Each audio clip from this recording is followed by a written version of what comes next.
We can't know where we are going if we don't know where we came from. So let's dig a little deeper into the origins of this work. In this episode, we asked Marion to share about how her encounters with notable teachers like David Daniels, Peter Levine, and Helen Palmer helped to connect the somatic work to the Enneagram. But before we jump in, we wanted to help make you ready for some of the discussion topics. In this episode, you will hear Marion talk about the defense system, which is a way each type keeps themselves stuck in their own repeating egoic patterns. Your ego pattern is resistant to change, and you use your defense system to resist.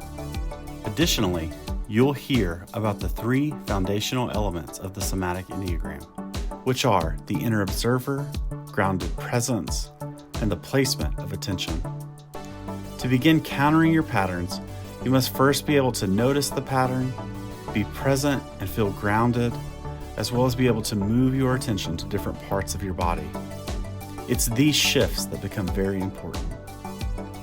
Marion Gilbert's method of working with your type and your body relies on these practices, and she teaches them in her modules, which you can learn more about at www.mariongilbert.com.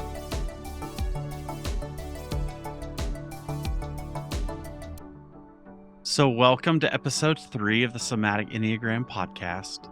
In the last conversation, we really did learn more about, I want to say Marion, just for the record, just so I have that French influence. There you go. And so what we really want to do in this episode is hear about the origins and the lineage of this Somatic Enneagram work, where it comes from, how Marion is working with it and teaching with it today. And the big word for me that came up in the last episode was how it opens us up and how, with more capacity, we're able to live a more healed life and then also a more healing life. And so maybe we can just begin, Marion, with today, you being the guiding voice of this work. Just the question of where did the work come from? Can you talk about your early work when you came into contact with people like David Daniels or Peter Levine and Helen Palmer, as well as how they have shaped some of the work, along with how you have shaped some of the work? Mhm.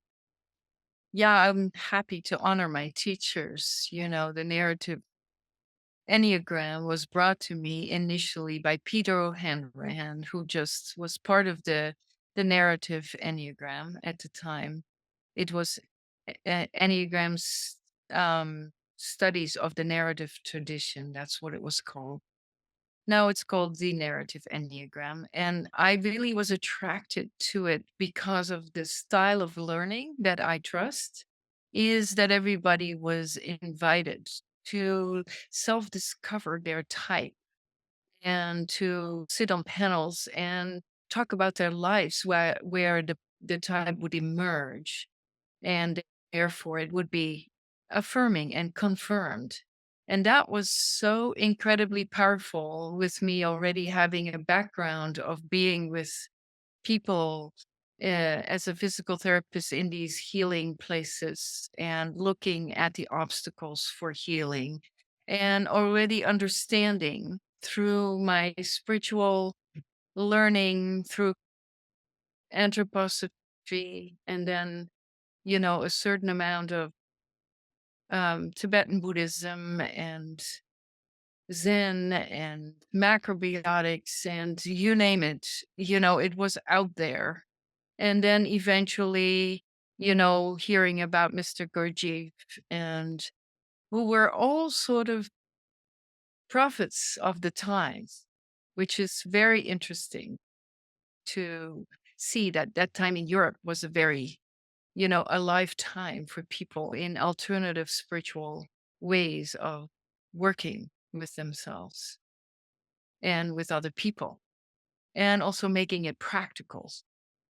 Also, Taoism and Qigong and yoga and 5 rhythms and all these ways in which I've been informed took me actually up to being in touch with Peter Levine and the craniosacral Dr. Ubledger, as well as Bert Hellinger from Germany for the family constellations, all of that prior healing energy kind of took me to the Enneagram. And it felt like when I came in contact with the nine patterns, it's like, oh my gosh, this is Mm, like the missing piece. And Peter did a whole program for our team. And then we began to organize local panel workshops together with Nancy Anderson and Peter O'Hanrahan. And from there in 2003,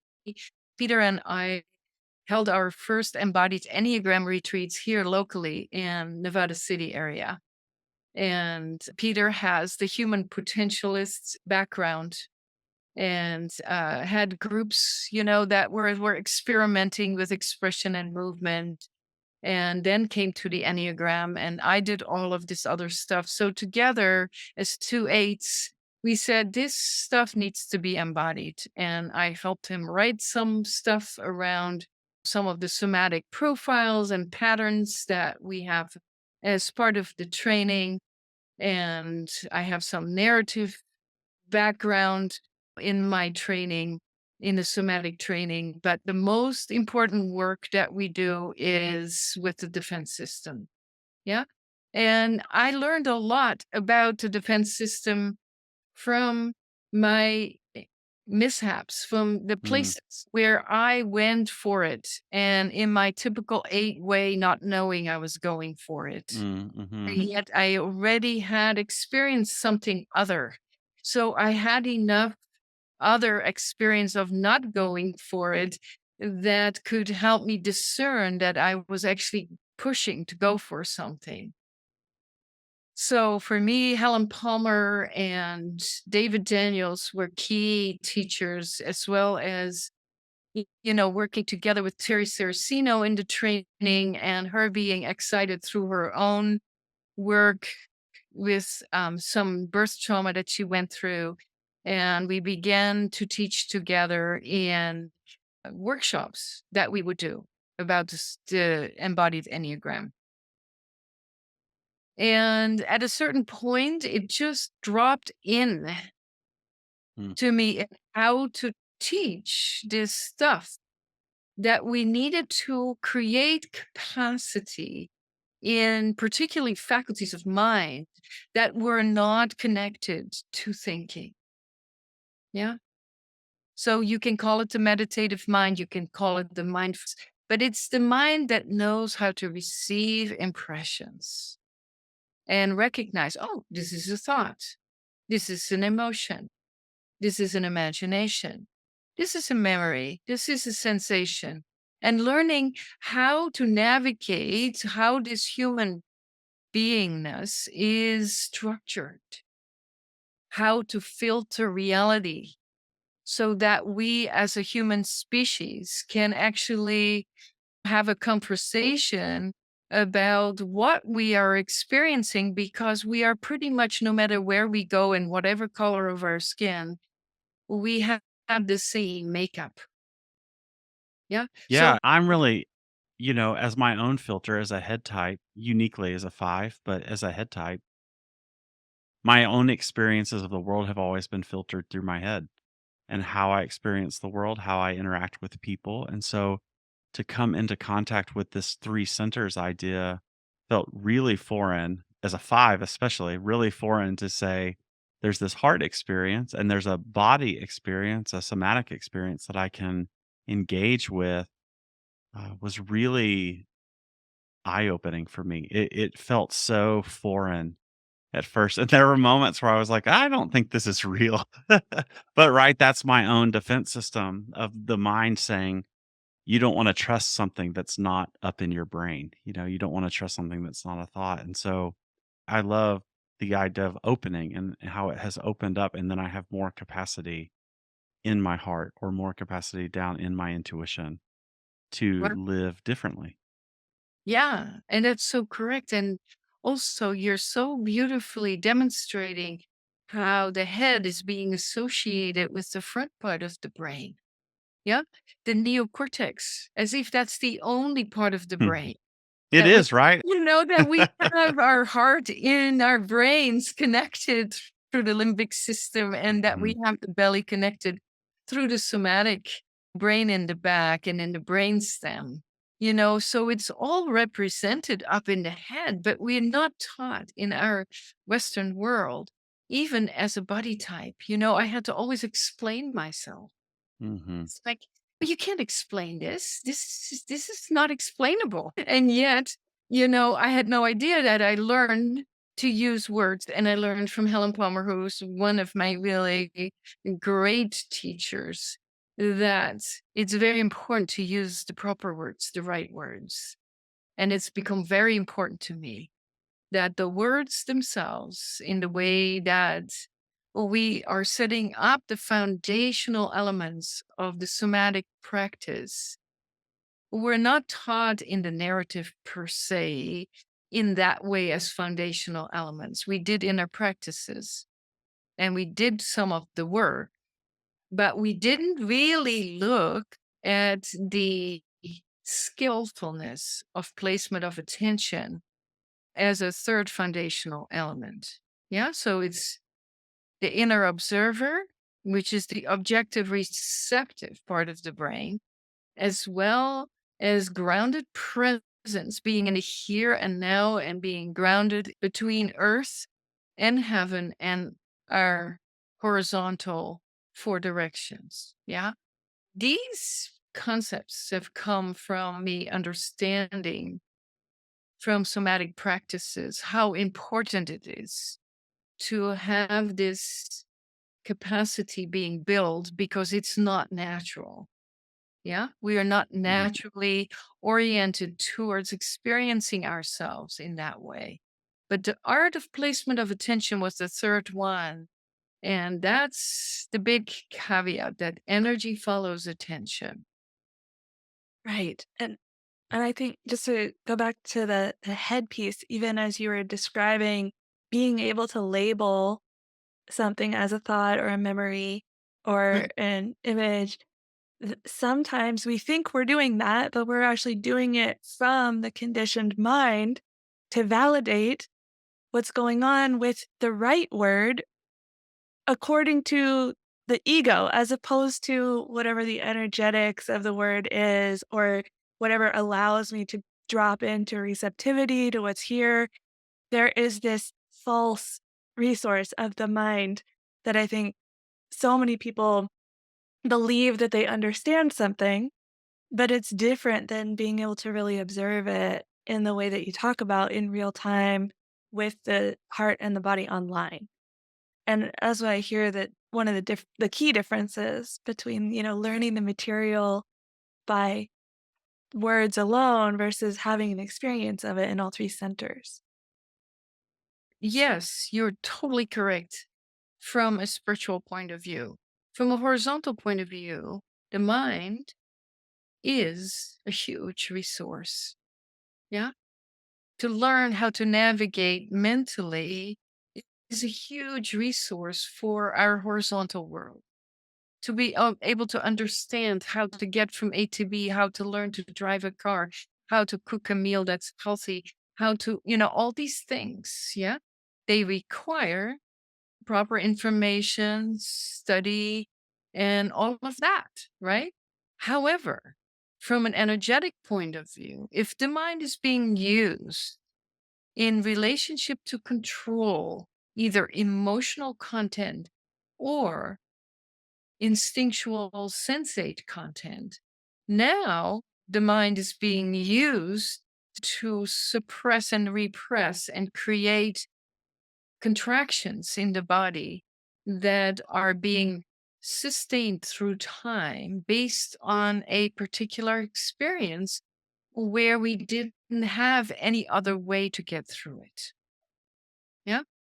So Right. it was the resource that helped you survive and it perpetuated through time. Yeah. Because it's thought that creates time. Yeah. If you have to think yourself through something, you are tracking yourself through time from memory in the past, being here having learned from the past and repeating what we're doing here so that we create the same outcome in the future. Yeah. Right. Oh, So yes, it's where the knowing becomes so important, just yeah. from a defensive place and how to survive. We all do that. The heart types do it, the body types do it. We have these defense systems, these shields that we put up, even if we don't know it. And I think for me as a head type, opening up with like learning the sort of key principles, learning to use them in my daily life has been huge. What was really connecting with what you were saying is by me knowing all the answers, by saying what happened in the past and how do I use that to project forward what happens in the future, keeps me on that horizontal line and Exactly. doesn't make room for that vertical space, that spiritual space. And so to not know actually invites that spiritual space into my life. And that is something I've learned in this work by knowing where to keep attention and how to stay with it. Which is a big, huge step, right? I mean, can you imagine something that you as a five avoid and that becomes something that is actually your salvation? Yes, and I've always been a spiritual person Mhm. and, highly even, a spiritual director, always spiritually seeking, but sometimes seeking just the knowledge of it and not the actual experience of it. Yeah. Yeah. I appreciate you honoring that the defense systems are necessary. And I know there's that part of me that when I am learning what this work really is and how to do it, that wants to say, oh, I should have known. I should have done it from the beginning somehow, right? I should have just been open all the time. And I have to catch that and say, oh no, I had to develop a strong enough ego before you can begin to repattern in ways that make us more open to the spiritual without losing the ability to protect ourselves when we go out into the world. And especially with there are, dangers to the body and to our relationships. So to include it. And I think that's something that I've been really struck by in how you talk about this work is the radical inclusion of the parts, whether they are outdated or not, starting with opening to them and giving them a name and understanding their value and their validity, and then also becoming present to what it is we're wanting to open to now. To an inner observer that is objective and just observes without reacting. That is the cultivation of the part of the brain that has the capacity to just objectively observe impressions that come, whether it's a mental impression, an emotional impression, or a physical impression. Yeah. And the impression themselves is not the problem. It is the reaction to the impression if it touches in on your pattern, especially when it points to the avoidance of your pattern. Then automatically the whole cascade of reactions will enlist without asking you permission.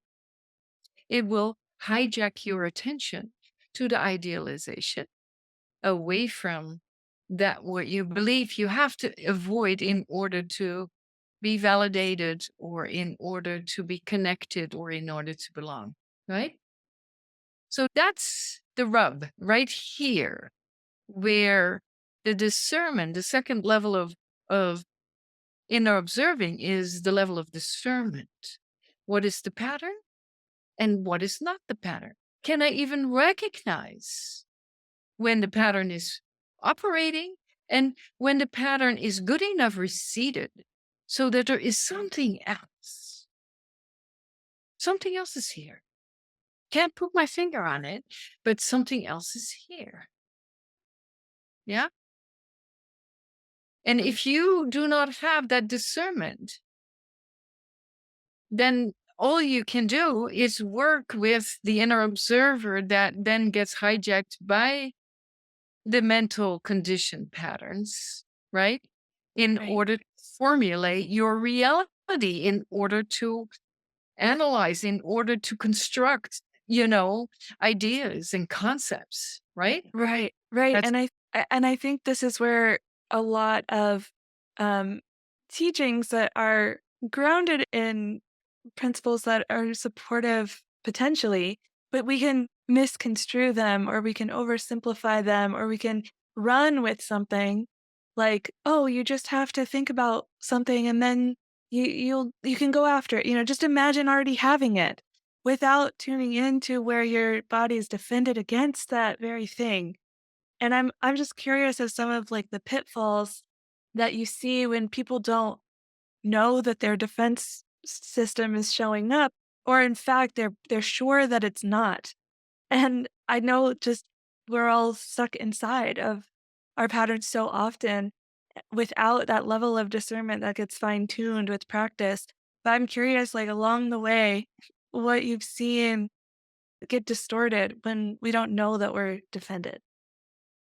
absolutely. So to discern again between wanting something from an an egotistical level of desire, yeah, or wanting something and asking for it from the greater field of awareness, asking for it as a way to be guided by something that's greater than you, which is a humbling. It's a Mhm. humility towards something that is unknown and it is the greater known. Eh, And that's the difference between constructing a desire as an image in your brain and going after it mentally by wanting it, or you relaxing into the asking for it to be supported on your path towards something to really do the greater view work rather than the smaller view work. And you have to allow yourself to be open and to receive the knowing. And direct knowing will drop in like an insight. And it's effortless, it's not studied, it's received.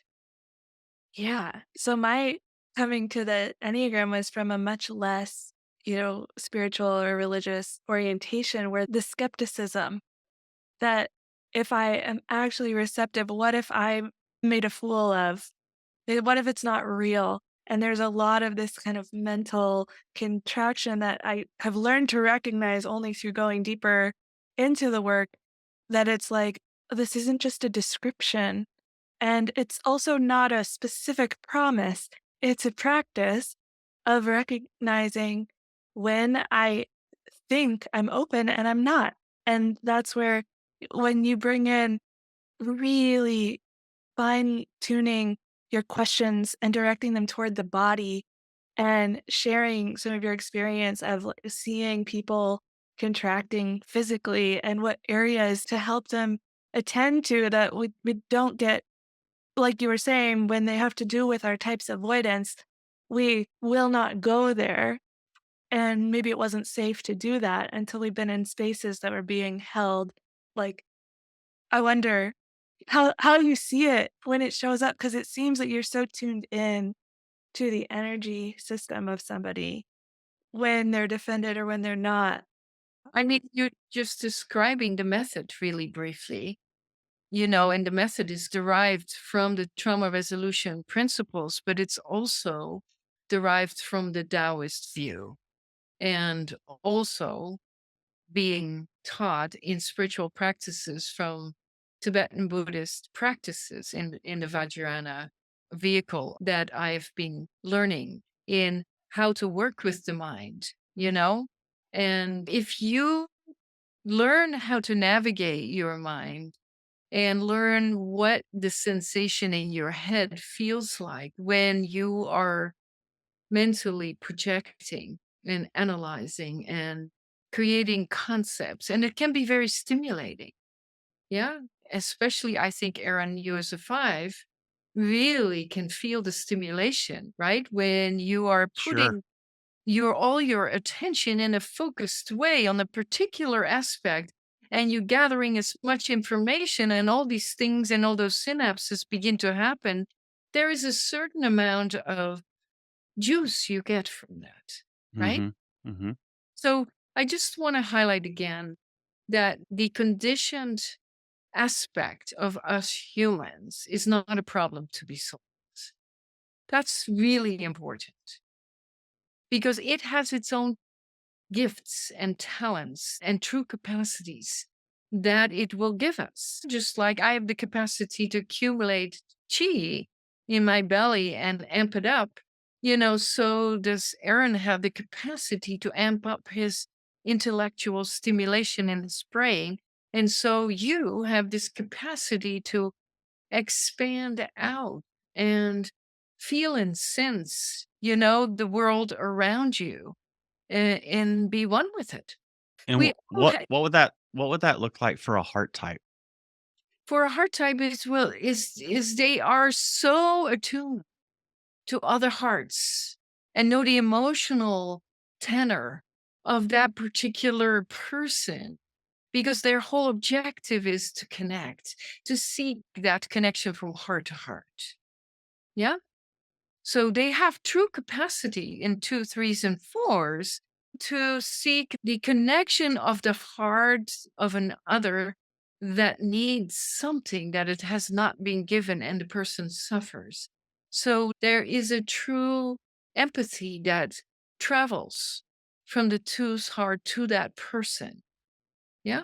And for the three to accomplish something and to become the desired image and then accomplish something that the other person couldn't. Yeah. And that attunement in where that field between one heart and another is extremely potentiated in all the heart types.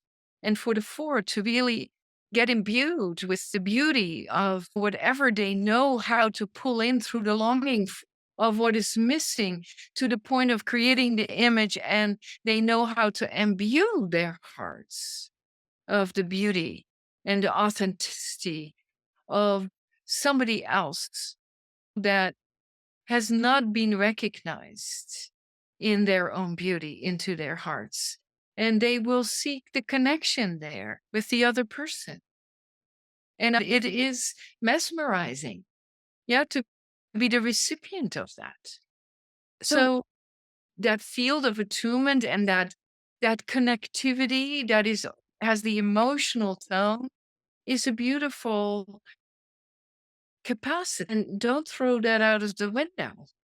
So I want to come back to this idea of the origins or how we begin and how it develops over time. So we're talking about things that are known and then also unknown to us. So can we talk more about knowing? Like, is knowing different for the three centers? And then how does that develop our ego or our type even from a very young age? It is very different in the way that knowing is being translated through the body. But it all comes in eventually into the awareness of the mind. So the knowing in the belly, observed by the inner observer and received by the inner observer, creates a change in your understanding of yourself as a human being. And it has loads of information. Same with the heart. So the knowing in the heart is that you've been created as compassionate human beings that resonate on a higher frequency of love. So when we first come in, you see little babies. I mean, they are fantastic energetically. Same with the belly energy. They are just little beings. They're not doing anything. They're little beings that are just emanating whatever they are emanating as little as they are. I had three children, and each one is so incredibly mysteriously different from the get in how they transmit, how they emanate. And ultimately, they have a blank slate in that little brain of them that is still rudimentarily developed and goes through an evolution of patterning in order to learn how to not only survive in the world, but to also remember the original way in which they were totally energetically connected with all three centers to a particular field of awareness and knowing that slowly begins to close in on certain centers and another center that is then being highlighted. Yeah. In order for them to understand that this time, this is where I need to do all my work. Mm-hmm. Mm-hmm. Yeah. The majority of my work is here. This is where I'm ha- creating capacity. And here is also where I'm caught. Yes. Yeah. Right. Which is why it's so important as we're learning to recognize this as we've been doing since we were so little without knowing it, is that grounded presence is a total prerequisite to being able to identify what might be happening inside. And I think that's when you're talking about allowing people to experience themselves in a panel or talking about their type, but actually having an experience of what's going on inside is a totally different thing than somebody saying, "Oh yeah, I'm this type and I do this, this, and this." And there's not a connectedness. And from there, there's no way to work with it in an embodied way. It's getting away from what's actually here and present and what is being brought up to the surface to work with on a more spiritually developmental level. Yeah. And that's why I believe Mr. Gurdjieff talked about self-forgetting and self-remembering. Yeah, it's not something new that we have to discover, that we have to invent. It's remembering who we were created to be in our essence. And as we develop and contract around things, we always carry that essence with us. Doesn't mean that you have access to it. Yeah, even though it will shine through at times just naturally. Yeah. And then you know something has happened, but then, the mind comes in 9 different ways and says, well, what if it's not here in the next moment? And how can I hold on to it? And boom, it's gone. Right? Mm-hmm. Mm-hmm. It's fear through time, thought, fear, time. That's what it is. So if we begin to understand that we are created whole and that we are whole already, but we can't experience it, then the method is about how can we bring the attention via the cultivation of the foundational elements and then bringing our attention, inner observer attention, onto the felt sense lens of perception to map the inner territory and excavate these parts of us that have been held hostage without us knowing they were even there, Mm-hmm. that happened to be, you know, an overwhelming experience somewhere early on. And sometimes it's in the womb, sometimes it's at conception, sometimes it's who knows when it happened, right? Because it is a combination of nature and nurture. Yeah. Right. And it happens sometimes, most likely, without us really being conscious of it. No, we were not conscious of it at all because memory, conscious memory, doesn't start until 2 or 3 years old. And even then, Right. it's body, right? Right. And Right. so And we have no defense against what happened and how we developed. Yeah. And this is what was meant to be. This is the journey we meant to go through so that we obscured from who we were created to be. And that's how we become seekers when those little glimpses of something other shine through. And part of it, no, oh, I want that. Yeah. yeah. I Yeah. go there. Or peace. That sounds really nice. Can I have some? Yeah. Mm. Mhm. But we have no idea, what is obscuring it. And this is what the Enneagram, and especially the Somatic Enneagram, based on focusing on the defense system that is by nature not conscious. Yeah, but Right, via right. felt sense lens of perception. And you being willing to go towards that which you don't want to feel, which is an unpopular proposition. It's one of my favorite ways of saying it, you know, is an unpopular proposition because, we are so wanting to feel better and good and different. That's where most of our attention wants to go towards. And yet we are caught with most of our attention on that what we don't want to feel because that's what we want to put our energy towards to keep it under wraps. I Yeah, I'm wondering, um, if you could share some of the things that don't work because of that unconscious defense system getting in the way, or because, we think we've got a handle on something and then we overwhelm our capacity, just as you've developed and we've both experienced firsthand and witnessed so many people having beautiful healing experiences with this method. But I'm curious, before the method was established, what were some things that you observed or that you experienced that didn't include the defense system enough or didn't quite get underneath it? Yeah, so I just want to do a little lineage thing here. Yeah. So the basic proposition that was constructed by David Daniels is very helpful for each type because it begins the proposition of that, before we were taken out of our experience of wholeness in 9 different ways, this is what occurred and that's what happened, and so on, right? It had the defense system embedded into it. And then Peter O'Hanlon came and he took the defense system out of it and began to talk about the triangular elements of the idealization, the defense mechanism, and the avoidance. And then I put it in schematic form and then began to work with through my somatic experience and my embodied spiritual practices. And what didn't work was, of course, using my mental capacity.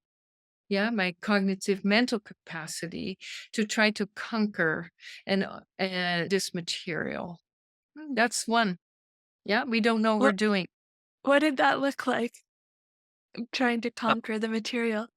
Conquer the material is like, so I heard in the beginning, oh, it's vulnerability, that is my avoidance, right? And weakness. It's like, oh, okay, let's go do it. That's it. That's the little ape mind wanting to charge it and overpower it and get it to do whatever it's going to do so that it's not going to be an avoidance anymore. And little did I know that that approach really made the avoidance dig in deeper and, hide itself more from me to the point of screaming. Right. Yeah. So even though I had done all these healing modalities, this to me with the trauma resolution practice, yeah, I began to see, oh, it's not about getting rid of the avoidance, which would be the cognitive way to go about it. It is about learning how to include it because that's where the essence is buried.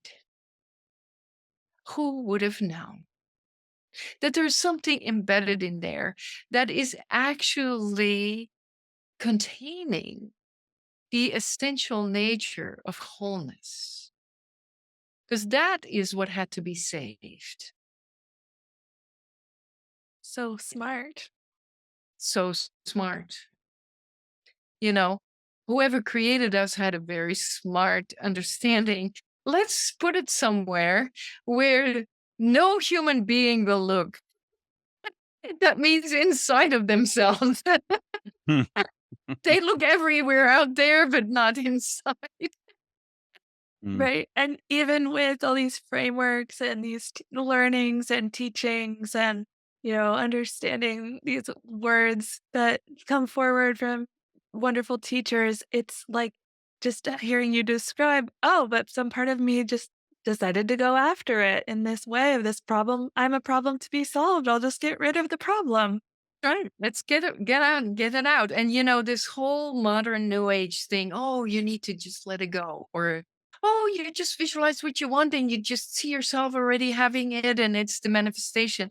If you do it from an ego perspective, it's not only not working, it's going to actually put you into a deeper contraction. This method that we have now, in learning to include it with skillful means and wisdom of knowing how to approach that part of you so that it won't trigger the overwhelm, is the method that actually works. And it was definitely um, underwritten as being so by both Helen Palmer and David Daniels. And they totally said, this is brilliant. This is the missing piece.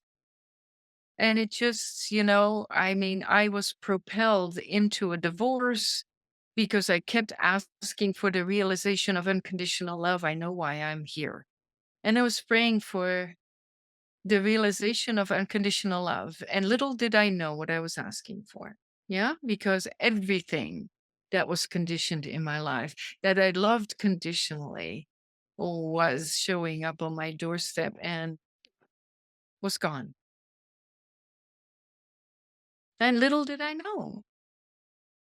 And yet, without that experience of going through the dark night of the soul and the senses, and that might be another podcast, but I'm just pointing to it, is really helped me solidify the method and verify that that method works. Because I was in complete deconstruction and overwhelm. And you better be prepared. And thank God I had all the elements. And I I really trust now that most of us will not be able to be taken to places where they're not ready to go. Yeah, and that's the universe or God or however you want to see it Absolutely. really showing up to support you, which is, what you talked about earlier, we go looking outside of ourselves for that kind of support or that kind of thing. So we take from an ego place, we go outside looking for the things that we think we want. And then it's what you're describing, that beautiful moment of beautiful and awful, right? Moment of Yeah. deconstruction. Close. Um that And I learned that it's faith. I learned faith. I learned how to face hate. yeah. I rejected hate. I told my children never to use that word. Say don't like. I always softened it. Let's not talk about that. And here I was. Oh my God, how painful. How physically painful hate is in the heart. Mhm. When I see hate now, I just feel so much compassion because Mm. I know how deeply these people who are hating are suffering.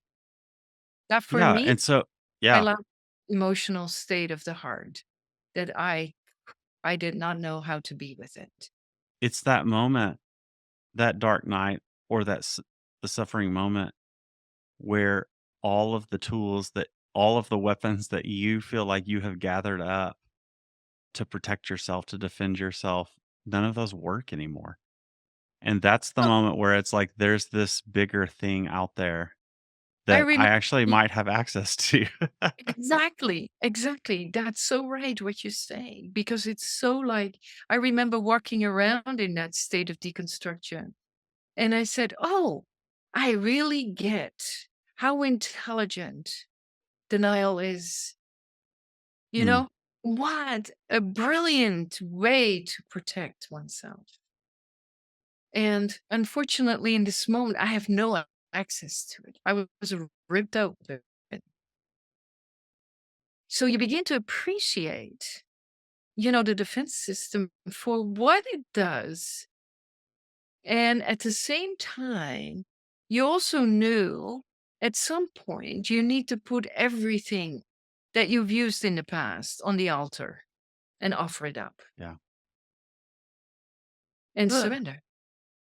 it's Yeah. it's a tall order, and I think, there's so much more curiosity around how do we align ourselves with not only our centers, but our lives in a way where it is what we're called to do or what we're really here for. And I think one of the most brilliant and healing aspects of this work is to do it in community, in spaces where people are in agreement that we're going to hold space for whatever comes up. And it's not putting a relationship on the line. It's not having to, you know, quit everything and denounce and separate, but it's actually being seen in how much we're suffering when we're not in alignment in that way.